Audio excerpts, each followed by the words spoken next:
Okay, hello everyone. Here I want to provide a tutorial on how to change Samsung display like an iPhone on Samsung A35 5G device.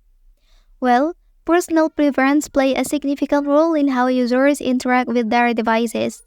Some users simply prefer the aesthetics and layout of the iPhone display and want to replicate it on their Samsung device. Okay, so let's go to the tutorial. Well, firstly, download the iOS launcher from the App Store and open it.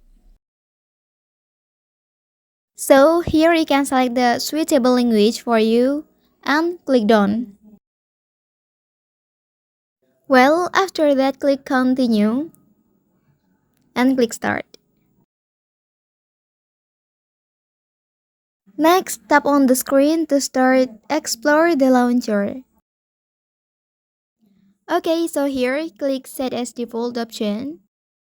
Okay, and then you can select launcher OS 17 as default home app.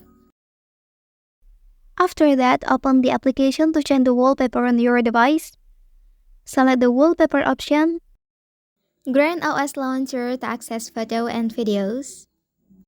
Okay, and then we can click set as current to apply this wallpaper on your device.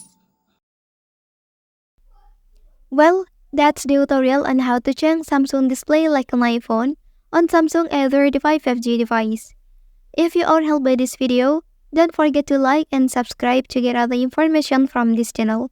Thank you.